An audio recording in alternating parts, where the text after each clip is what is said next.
Hi friends, in Planet Earth Dating, it's Sunday, April 1st, 2018. In both the Lynn Life and the Jamie Body Mind, the authorized souls remain only child souls from the even deeper, denser dimensions, and all other souls from all other dimensions, as long as they're already living by the Search for Truth rules given to the Search for Truth community by wiser minds above all of us. And those rules include contributing more to completing the Search for Truth assignments given to the Search for Truth community by wiser minds above all of us than we are taking or using or borrowing in Search for Truth resources.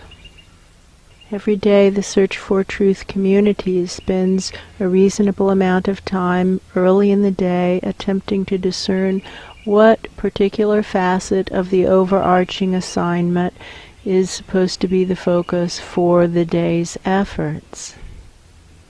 The messages today pretty strongly suggest, and some might say prove, the assignment for the day is to do what is ours to do right now in all dimensions, to raise the standards of behavior in all dimensions to that which will actually work to manifest the divine plan, in other words, to create worlds that work in all dimensions and for all categories of sentience in all dimensions, since that's what our soul contracts commit us to doing.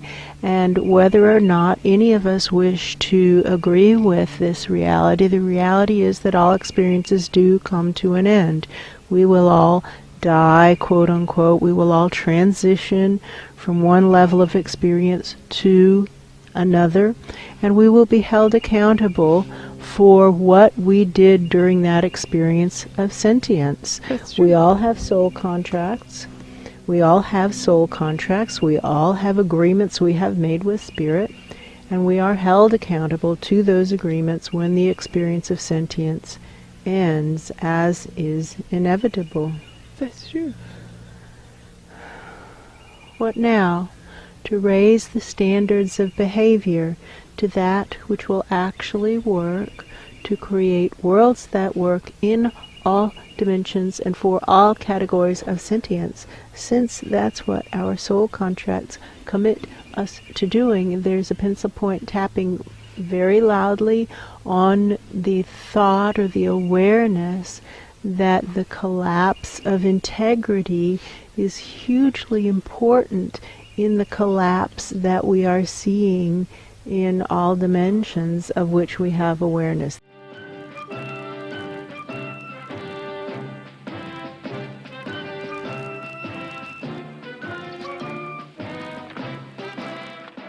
This collapse is actively in play, and we don't have to like it for it to still be so. And if we argue with that reality, we really start to sound morbidly stupid. All we have to do is observe what's going on in any dimension where there is some frame of reference that's measurable, and we can see dimensional collapse is occurring.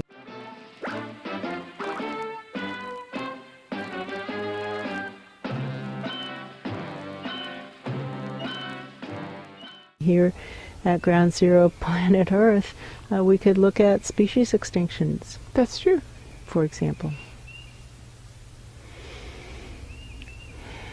Why do you ask? We can find that life path, the life path to evacuate the even deeper, denser dimensions, and draw ourselves to it by drawing it to us. Just as with swimming, we are the ones who move. That's true. When we pull the dock, we are the ones who move, but the appearance is that we are pulling the dock. The action is to pull on the dock. Grab the dock and pull it, and so we can grab that life path to evacuate the even deeper, denser dimensions, pull ourselves to it, complete the turn, intending to face forward. Oh, it's very calming. It is. We can rake obstacles into the immediate past, including obstacles in crown and first sky, as well as body chakras and earth chakras. Rake obstacles into the immediate past and right away burn the debris. In such a way as to raise the standards of behavior to that which will actually work, to create worlds that work in all dimensions and for all categories of sentience. Since somebody's asking why we would do such a thing, since that's what our soul contracts commit us to doing, and we're not confused about that, and souls come and go, come and go, come and go, come and go, but the collectives are held responsible for the soul plans, and they're pointing to all these clients of the healing practice whose souls have moved on and who have been body snatched and all these bad things that have happened, and then we stumble upon these people, or their angels bring them to us, or someone brings them to us, and it's like, goodness gracious, what happened to you? Nothing good is the answer. True.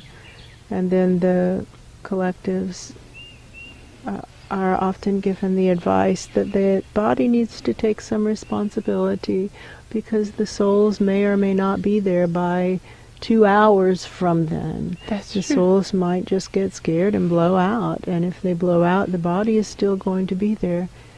And the collective of the body is still held responsible for the soul plan of the body. The souls aren't off the hook, but neither is the body. That's true. All aspects of the collective are jointly and severally liable for the contract. That's how it seems to be, jointly and severally liable, meaning no one is off the hook. That's true. Why do you ask? Well, I can't quite follow exactly what the various twists are, because different souls have different twists, but they definitely are working with common purpose to try to get themselves off the hook for their soul plan. Oh, that's true. And the pencil point is tapping on this one particular client who's one of a category. We actually have a number of clients in this category who were Roman Catholic priests or Roman Catholic nuns, and had gone beyond the novitiate stage and accepted full vows, took full vows as Roman Catholic priests or nuns. That's true. And once a priest, always a priest. You don't get to quit. And they make that very clear. The church makes that very clear. And if you're not sure you want to live by those vows, then don't take those vows. And they really try to discourage people from advancing who they feel are likely to quit. That's true. And all of these people passed that over that line, took full vows, and then pretended at some later point that they could quit, but you're not allowed to quit. They just started breaking their vows. That's true. And some of them have been breaking their vows for many decades, and entered into false so-called marriages, because priests aren't allowed to get married, and neither are nuns. No, that's true. Nuns are married to Christ in the eyes of the church, and this host life is not Roman Catholic, no, but that's true. believes in integrity and believes in promises meaning something, and our words mean something, and a contract is a contract. And those lives entered into contracts with the Roman Catholic Church, and the terms of the contract were very clear and unambiguous, and they gave their word. True. And they should be held accountable. We believe that it's fair to hold them accountable to a contract they were told they would be held accountable to all the terms of this contract. Actually, they were told that very clearly. That's true. They should be held accountable. We see nothing wrong with them being held accountable. How is that wrong? And what we do see wrong is the idea that it's okay to break a sacred promise to spirit, or in fact that it's okay to break a promise to anyone. We think that's what's a crazy idea. Why is it okay to lie, cheat, steal, or bully? Why is that okay? We think that's kind of crazy. What now? What now? To raise the standards of behavior to that which will actually work. To create worlds that work in all dimensions and for all categories of sentience. What now? they're going on and on about the Christian church, and possibly because today is Easter or has been labeled as Easter. That's true. If you look at the determinations, how Easter is determined, it's the first Sunday after the first full moon after the spring equinox. Yes, and that's true.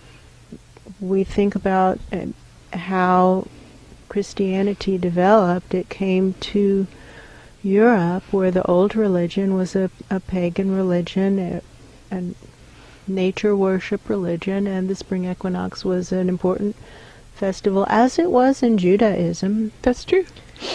Passover being a spring festival in Judaism, but the way that Easter is determined, it is not linked to Passover. It is instead linked directly to the equinox and the full moon, and the Easter bunny and the Easter eggs. All of that came out of the European old religion, the paganistic tradition. That's true. And the first church, the early Catholic Church, split into an Eastern and Western branch. The Eastern Orthodox is not what we're actually talking about right now. We're talking about the Western Church, the Roman Catholic Church.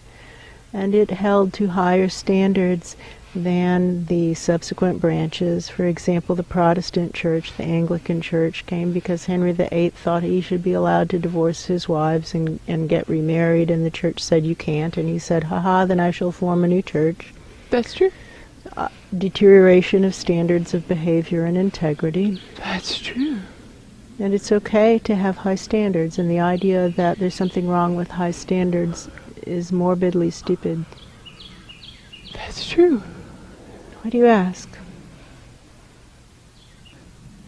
Maybe there's a lot of ex-priests up there, or people who think they're ex-priests, but they're actually priests. What they are is sinning priests. And we do know the advice that's been given to some of these sinning priests is that they simply go to confession and say to another priest, forgive me, Father, for I have sinned.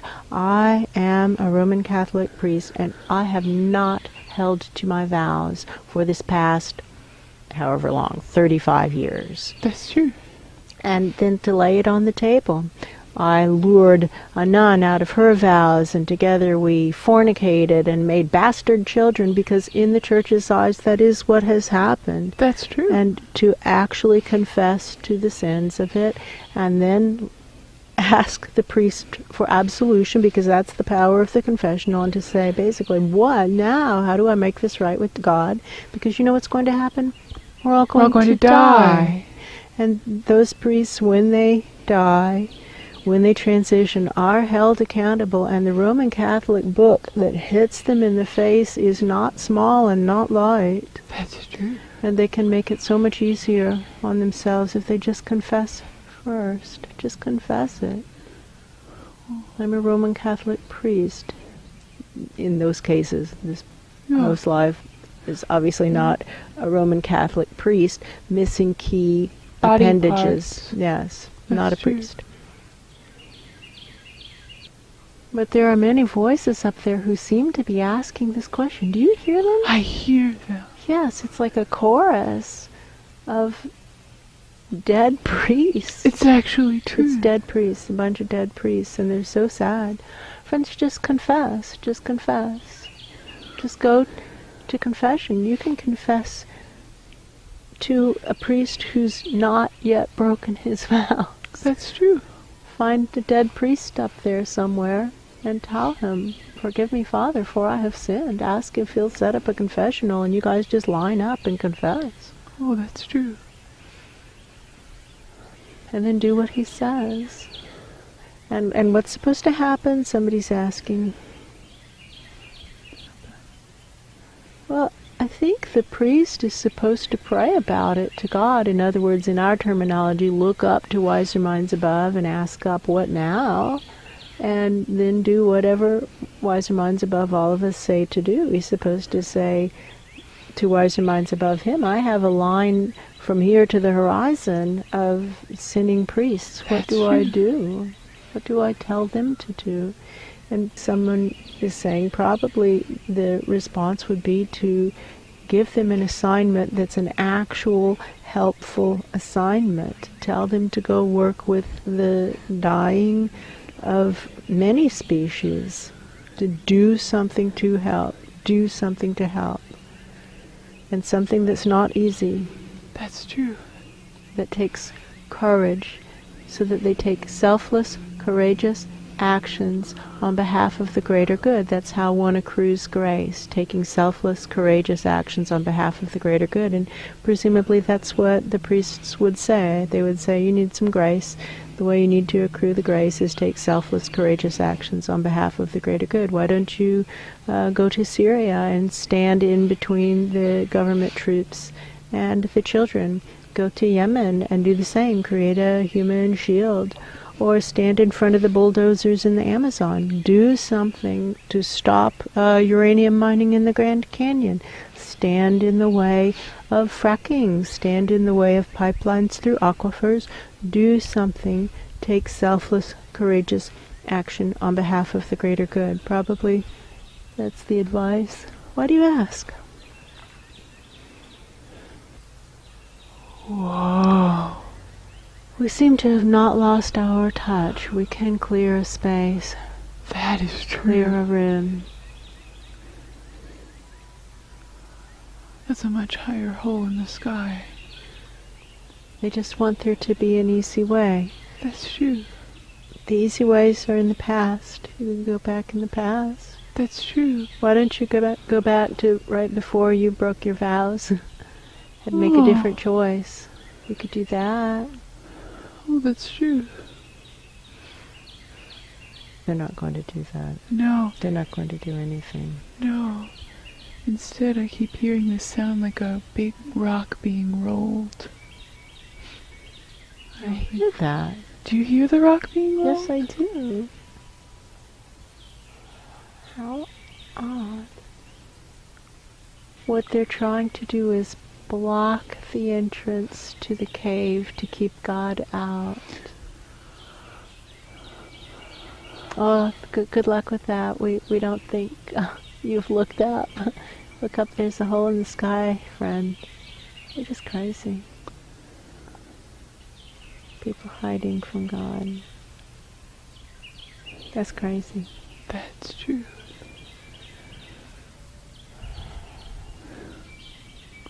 I think that's their strategy. They'll just hide. Yeah, I think that's their big plan. Yeah, that's their big plan. They'll hide from God.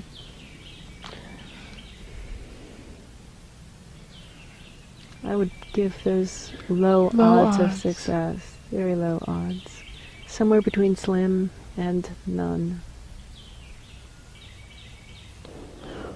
Send it above them. See all their little butts burrowing down into the ground. Like coquinas, you know how they would just come up their butt ends and dig down when there were still coquinas. I don't know if there still are. Somebody's asking, are there still coquinas? I don't know. I don't know.